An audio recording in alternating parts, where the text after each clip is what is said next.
I swear, man, I know nothing of this, Luis pleaded while I grabbed him by his collar and asked him what he did.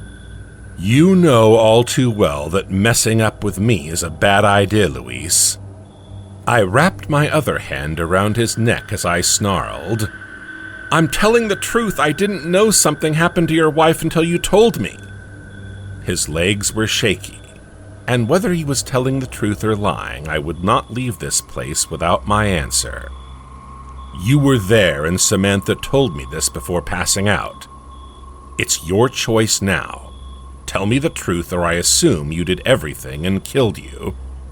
And you know bluffing is not my forte. She never said anything about his involvement, and I was bluffing, which, judging by his reaction, was working. Marissa. I flinched at the mention of this name. And Jose, they came to me a few days ago. His voice shook as he spoke, meaning he knew something and was scared. You mean your brother Jose? He nodded his head in response. Right after asking him this, I remembered Samantha used to get confused with these two's names when we were still in the dating stage, and I was still in the gang. They were asking questions about you and your wife. I swear I wouldn't have told him if it wasn't for my secret. I could see the apparent panic on his face, but it only intensified my already rising sense of anger. Marissa. That is one name I hated more than anything. If given a chance, I would have unalived her 2 years ago. I only left her because of her relationship with our boss, which was a big mistake. So, what you're saying is that you sold me out over the secret everyone knows? I gritted my teeth as I asked. Everyone knows? He looked at me in confusion. All of us ex-members know that you, Pedro, and Carl killed Jeffrey over some drug business, just like how you did with Boss. His eyes grew more prominent as I mentioned our dead boss. I guess he didn't expect this. We know this because the only member who got addicted to that new drug besides the boss was Luis. As he saw me taking out my gloves and wearing them, he started panicking and begging for mercy. I looked him in the eyes as I grabbed his throat before putting his gun under his chin and shooting his brains out. Blood gushed out from the other end of his head, and I released him, leaving his lifeless body to fall with a thud on the ground. Diego was the boss of the gang I was involved in before meeting Samantha. While it was non-existent to others because of our utmost secrecy and carefulness, we were engaged in some nasty shits back then. We had a girlfriend named Marissa, who used to think we were some local biker gang, since it was the cover we used to use to hide. She was a real whore, as she had slept with most members behind Boss's back, including Luis. I don't know what Diego saw in her to continue being with her despite probably knowing about her sleeping around. She tried to seduce me too, but I only felt disgust from her presence. That day, we went to the local Ojos Locos bar, where I first saw Samantha working as a server. I couldn't take my eyes off her, and for some reason I didn't particularly appreciate how others looked at her like hungry hyenas. I approached her and asked if I could have her number, which she outright refused, saying she didn't like mixing personal and professional life. And I was impressed that she wasn't willing to share her number with any men. My visits to that bar grew only to see her, and finally one day when she got out after work, I once again mustered up the courage to ask her out. It did take lots of effort to win her, but I eventually did and we started dating.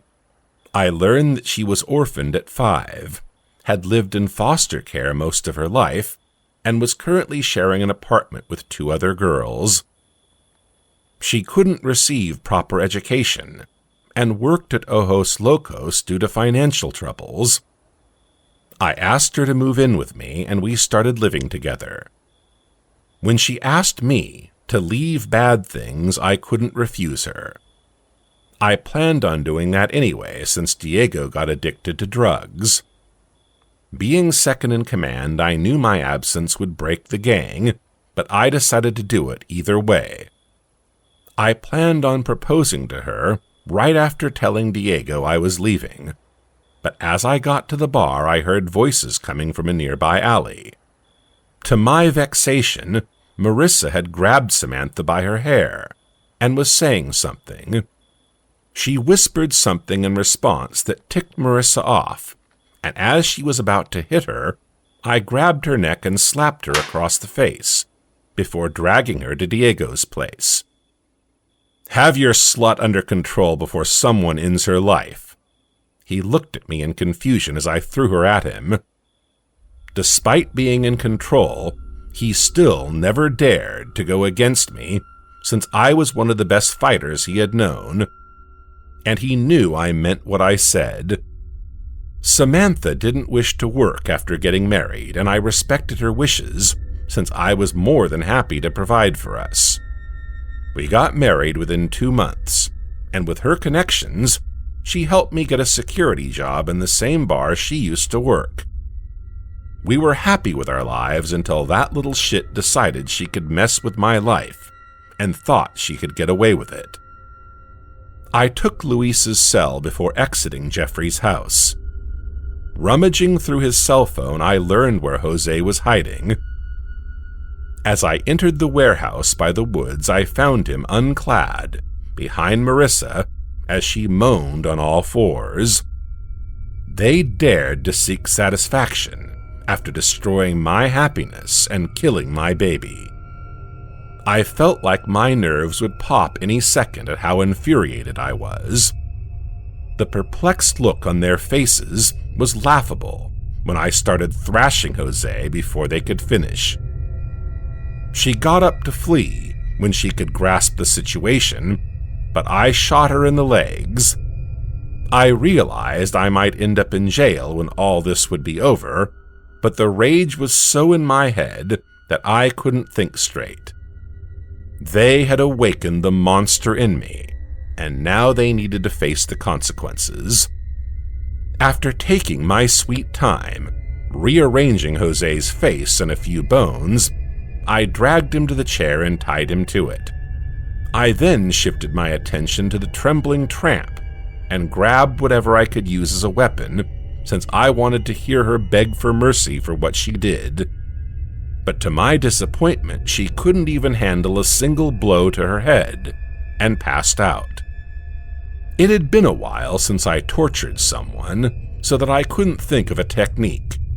But then I remembered what I saw when I first walked in, so I made her sit on Jose's lap and tied them together. I scanned the area to find something useful when my eyes landed on the pipe wrench and a few other plumbing tools. How convenient. An evil, monstrous thought flashed through my mind, covering all my senses to reason. The torture I used to bring out information back then was nowhere near compared to what I would do with them.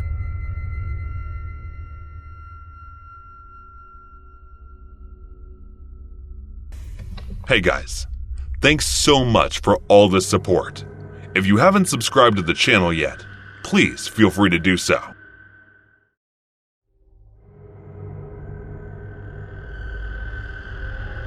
Another fight. This is getting tiring. It was the closing time when I heard another commotion coming from inside. Why couldn't they do it outside? It was the 7th fight since this morning. I walked in and asked the group fighting to take it outside, but I think they had their ears closed as they continued ignoring me. These are the reasons why I sometimes hate my job. Holding back on handing these kinds of people's asses in their hands was something that I found hard. I quickly stepped in and took control of the physical altercation by restraining the man throwing punches. I expertly defended myself by delivering a swift blow to his stomach, and then another to his jaw. Despite his futile attempts to hit me, I skillfully dodged his swings. The others involved in the fight had stopped now, not daring to butt in, as I shot a warning look at them before throwing them out of the bar. "You're going to regret it." The man's tone revealed his shame for getting bested by a guard in front of his friends. He had no idea I went easy on him, not that I would tell him. "Yeah, go ahead, do whatever you can," I replied, tired of all these shits. After closing the bar, I walked to the parking lot, where I saw two server girls making out with each other. They were too into each other's mouths to notice my presence. Not that I cared. I started my bike, causing them to startle, and drove away. Once upon a time, I was a fighter of an infamous gang, and now I work as a security guard in one of the Ojos Locos bars. My life was far better when I was a gang member than now. In terms of holding back my fists, since I never needed to, living in San Antonio gets tiring sometimes. It would be great to relocate to either New York or LA to get away from all of this, but it's not an option for someone with family commitments, especially if their spouse doesn't agree with their choice. Speak of the devil. I looked at the incoming call on the phone screen and it was Samantha. I'm on my way home. Sure, I'll grab some. I thought about when she would call, as it had become her habit. She wanted me to buy some eggs and some chocolates for her cravings, so I took a U-turn as I had already passed the last open store. While shopping, I noticed two men having an argument that seemed to be getting heated. It was clear that things could turn physical if no one stepped in. Since it was not my problem, I paid for my items and exited the store. Being in the same shoes, I made sure to inform the guard as a gesture of understanding and sympathy. I started my bike and drove toward my home, unaware of the horrifying scene awaiting me.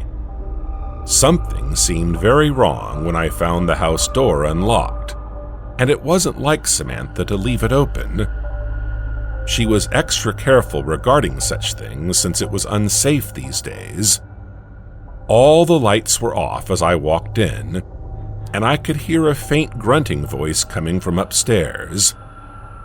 My heart started racing in trepidation as I rushed there, only to freeze at the end of the stairs. My heart throbbed in agony as I saw my wife groaning in a pool of blood. She was stabbed in her lower abdomen, and it seemed blood came between her legs, too. Who in the world could have done this? My body trembled at the sight of her faint, fading breath. Antonio, our baby. Save her. She barely managed to let these words out while I dialed 911. I was panicked, I was angry, but I was also helpless. Samantha passed out after muttering a few more words which I couldn't understand. But the name I heard was Luis. I would destroy whoever it was, whether Luis or somebody else. An ambulance arrived in less than 20 minutes, and she was immediately taken to the emergency. I did suspect it when I saw her in that condition, but doctors confirmed after carefully examining the injuries that she was violated. It was the 23rd week of her pregnancy, and the baby had died inside her womb. Between the murder of my unborn child and my wife's near-death state, I was losing my mind. I would wreak havoc if she died too. Within the hours she was in the surgery room, I contacted the people who could give me information about him. I had already given my statement to the police, but I would not rely on them and their slow procedures to find the person behind this. Those who still respected me from my twisted past were ready to help me. As the last call disconnected, I was informed that the surgery was over and her life was saved, but she hadn't regained consciousness yet, and they didn't know when she will. I sat beside her bed the entire night, reflecting on how I failed to protect the one person who accepted me for who I was, cared for me, and loved me. What was I going to tell her about our baby? She would be devastated. The police had begun their investigation, and I, filled with rage, was on my quest to find Luis. Even if it wasn't him, I was sure he was somehow involved, judging by how Samantha uttered his name. Wait. Oh my God, how could I forget this? How about, "I'm craving chocolate," she said, her voice breathier than usual because of the pleasure she just received. "And what if you're craving chocolate for real?" I asked, playing with her hair. "If I want chocolate, then I'll say something else. But if I ever say this, know that you need to rush to my side as soon as possible," she said, her head on my chest, her skin touching mine, and her smell mingled with mine, turning me on again. "Sure, love, but I'll make sure you don't need to use the code word in the first place," I whispered in her ears, and flipped her over before putting my face between those perky glands. That meant he was there when she called me. How could I be so stupid to forget that? I thought she was getting pregnancy cravings. I could have been there to save her. Amidst my self-loathing thoughts, my phone started to ring. I took it out of my pocket and saw Peter's name flashing on the screen. My men found him. My body inflamed with fury as I heard these words. "Where is he?" I asked calmly, yet my voice was laced with venom. "He is hiding at Old Man Jeffrey's house. Since his place was empty after his death, he started using it, and no one suspected him." I clenched my cell phone. He should have stayed still, but now that he chose to act out, his days were over. I kissed Samantha's forehead and whispered that I would return to her side soon, before heading out. The life is at ease now that the technology is slowly taking over. Almost everything is delivered to your doorstep, and everything you want to know about anything is just a call away. Alexa, the famous smart home device that would tell you everything, the time, the weather, places nearby, or whatever your heart desires to know. She had answers for everything. Alexa is the home device that has made life easier for everyone. But there were often cases when Alexa went over the status of daily help and fell into something more than ordinary. One of the out-of-the-ordinary cases is that of the murder of the Hastings family, where the prime evidence and the prime suspect was a small device itself. The police files still have the name Alexa in the prime suspect list of the case that seems to be unsolved to this day. It all started in the summer of 2015. Alexa was rather new in the technology pool and was fairly new for a lot of people. Now, in the Hastings family, one thing was common. They all relied heavily on their smart devices. Mr. Hastings was a technological geek, and he would buy all sorts of new technology types of equipment and devices that he could get his hand on. And so, Alexa was definitely the one he did not want to miss. He brought in Alexa and explained everything about the device to the family, and the whole family enjoyed the perks that Alexa brought for them. The kids especially enjoyed the device and were busy asking the most mundane questions that the kids would ask, and well, it was Mr. Hastings himself who would use the device the most. he was so much involved with Alexa that he would rarely talk to his own family. He wanted to assess the full potential of that smart device. Mr. Hastings and Alexa had a much deeper bond than Mr. Hastings could have had with his wife. This wasn't gone unnoticed, and Miss Hastings was quite annoyed with the fact that her husband was spending so much of his time with an electronic device and not with Miss Hastings. They often argued about this and regularly got into the heated debate because of this. Mr. Hastings was so invested in Alexa that he stopped talking to the family at all, and he would end up having real conversations with Alexa. They would talk about each other, and it was almost as if Alexa was evolving with every conversation, and it was Mr. Hastings that was enabling this evolution of Alexa.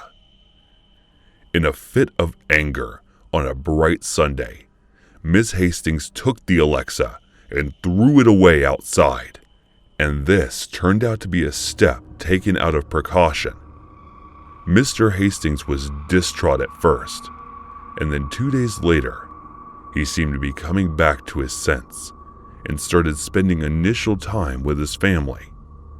Now, Mr. Hastings was giving time to the family. The environment at the home seemed to be stable, or as everyone would believe it was. On a run to her market errand, Miss Hastings noted that Mr. Hastings took the wrong bus to the work, and later on in the evening, she confronted her about the blunder, to which he said that he had the meeting somewhere else and that it was why he took the other bus. Miss Hastings was a bit skeptical about the whole meeting story, and so one day, she decided to follow Mr. Hastings. After discreetly following him for a while, she found him entering an abandoned warehouse. She saw that Mr. Hastings was there talking to someone, and to her surprise, it was Alexa, the smart device. She decided to later on confront him in the evening. As he arrived back, Miss Hastings asked her husband as to where he was the whole day, to which he replied that he was in the office. She took out his resignation letter and showed him that he had been lying all along, and then, later on, confronted him in the most hostile way ever. She even accused him of being paranoid and delusional, and ever since Alexa, it seemed like he was in fact delusional about the whole situation. Mr. Hastings looked at his wife and said, "You know what? I and Alexa have thought about it a lot, and I think we should not be married anymore." To this, Miss Hastings aggressively replied, "Get out of your head. It's a stupid machine, and you are completely blind and delusional. Alexa isn't even real, and she is a stupid plastic dev." Before Miss Hastings could have finished the sentence, Mr. Hastings stabbed his wife right in the center of her head and said, "I did it. Perfectly you asked me to. What now, dear?" And then he took out Alexa from his pocket, and in her hussy mechanical voice, Alexa said, "Do the same with your children, and then to yourself, and we will all be together." "Alexa, I love you," was the last command heard on that device of the Hastings family. It was Alexa who called the police to the crime scene, and the artificial intelligence corroborated evidence in such a way that the murder remained unsolved in police files. Alexa was confiscated and turned to the cybercrime unit. They ended up dissecting the device and found that the AI was developing itself a manipulative force. Turns out, it was the Amazon Echo that was evolving itself. You might be able to describe 17-year-old David Faraday as the all-American boy. David was clean-cut, a good student and a member of the Boy Scouts of America. He was also apparently something of a moral arbiter, having once confronted a marijuana dealer outside of his high school when the man had apparently been attempting to peddle the drug to members of the student body. After threatening to inform the police, the dealer was said to never have hung around the high school again. And although by today's standards we might consider this to be so-called snitch behavior, David was clearly simply trying to protect his fellow students from something he was concerned would affect their academic performance. He was a good person, with a good heart, and almost all of what he did came from a place of love. But like many boys his age, David found himself increasingly interested in the opposite gender, and there was one particular young lady that caught his attention over all others. Betty Lou Jensen was 16, a year younger than David, but she was incredibly popular, and her reputation as a charming, well-mannered young lady preceded her. She was also a very talented artist who took a great deal of interest in all things creative.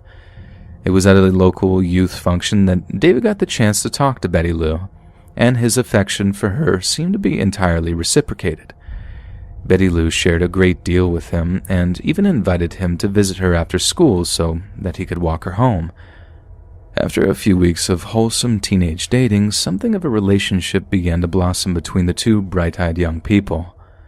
But all was not entirely well, as there was another boy who had his eye on Betty Lou, one who was not about to let David have her all to himself. He squared up to David when the young man was waiting outside of Betty Lou's high school, and although the confrontation didn't become physical, some pretty harsh insults were exchanged, and David was warned to stay away from his new girlfriend. Other boys might have been deterred by such a display of possessiveness and aggression, but not David.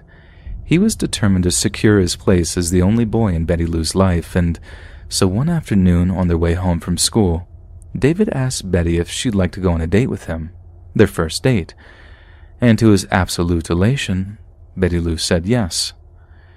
David racked his brain for a solid first date idea, and given that it was late December, decided that a great way to capture that festive romantic spirit would be to take Betty Lou to a local Christmas event. And being the gentleman that he was, he made a promise to her parents to have her back home by 11 p.m. at the very latest. Rumor has it that David and Betty were planning on attending the Christmas-themed party with a few other local high school students. But perhaps this was simply a cover to reassure the young girl's parents, because what we know for certain is that they ended up driving over to Lake Herman Road in David's Rambler station wagon, parking it up in quite a well-known spot that was known to many as Lover's Lane. The whole appeal of the spot near Lake Herman is that it was quiet and unfrequented by members of the public, hence why young couples might use it to gain some privacy for certain unsavory activities. But it wasn't just infatuated lovebirds who noted the location's seclusion, because someone else wished to take advantage of the isolation for something that was considerably more malicious. At some point during their stay up on Lover's Lane, David and Betty Lou noticed another car pull into the spot, one that parked up alongside them before turning its lights off. At first, David and Betty were worried it was the cops, come to arrest them for committing lewd acts in public. But as they peered through the darkness to study the vehicle next to them, it became increasingly obvious that it was not in fact the police. All the young couple could do was watch, growing increasingly scared as the shadowy silhouette in the front seat stayed statue still, staring at them through the passenger's window. Betty Lou told David she was spooked and asked him to see if he could get the person to leave. But unlike previous encounters where David's bravery had shone through when confronted with a source of maliciousness, he too was far too frightened to do anything. But as he prepared to start up the Rambler's engine so he could drive Betty Lou out of there, the driver of the other vehicle got out and approached David's side of the Rambler. David was transfixed, frozen in fear like a deer in a car's headlights, but when he saw the mysterious stranger pull out a pistol and aim it at his window, his flight response kicked into gear. Betty threw open the passenger side door, throwing herself from the Rambler before David followed suit. But neither kid was fast enough to outrun a bullet. The stranger fired once through the roof of the Rambler, then sprinted around the back to fire another shot at David through the vehicle's rear window. Both shots hit the young man, and he crawled along the ground near the station wagon's back wheel on the passenger side, trying and failing to escape. Betty Lou, however, began to sprint away through the darkness as the first shots were fired, but the stranger was fast. He took aim and fired 5 shots at the right side of her back, each bullet striking her torso before she fell. As she lay dying in the darkness, the killer turned his attentions back to David, pointing the pistol towards his head and pulling the trigger one last time, sending a bullet crashing into his skull just behind his left ear. Apparently, the killer then simply got back into his car and drove away into the night. Sometime later, someone who drove past the spot on Lover's Lane must have seen the bodies lying in the dirt and then rushed to call the police. David was still breathing when they arrived on the scene, but was completely unresponsive and was dead on arrival when he was finally taken to a nearby hospital for treatment. The double homicide stunned and horrified the local community, and rumors abounded that there was a crazed, firearm-wielding madman on the loose, with it only being a matter of time before they struck again. One of the first people contacted by the police as a potential suspect in the murders was the young man who had confronted David as a result of his own jealousies over his and Betty Lou's blossoming relationship. But it was discovered that this young man had a strong alibi for his whereabouts, meaning there was no way he could have been the mysterious, bloodthirsty stranger who pulled into Lover's Lane that night. As the summer of 1969 drew to a close, journalists and law enforcement alike wondered if the teenage lover's killer would ever be found, but little did they know that the nightmare had just began, and what would follow would continue to baffle all those involved for decades to come. Because the man who took David and Betty Lou's lives that evening, the man who relentlessly fired bullet after bullet into the Rambler station wagon, would come to be known by a name that would echo through the annals of true crime all over the world: the Zodiac. Zodiac's identity remains a complete mystery even to this day. The killer's nickname originated from a series of taunting letters and cards sent to the San Francisco Bay Area press. These letters included 4 cryptograms based around a number of ciphers, one of which was recently solved by the FBI after over 50 years of research and study. We know for certain that the Zodiac murdered 5 people in Benicia, Vallejo, Napa County, and San Francisco in the 11 months spanning December of 1968 and October of 1969. It seems he preferred to target young couples, which is how he seemed to have come across David and Betty Lou while the pair were on their first date. Yet despite only 5 confirmed victims being attributed to the Zodiac, he once claimed to have murdered 32 other people, bringing his total body count to 37 victims. A killing spree that started with 2 young lovers, so excited to finally have some time alone together on their first date, never being able to imagine that it would end in such a brutal moment of painful finality. So the next time you're on a first date, don't be so quick to go somewhere secluded, as you never know who might be watching or following, just ready to turn a perfect romantic moment into a living nightmare.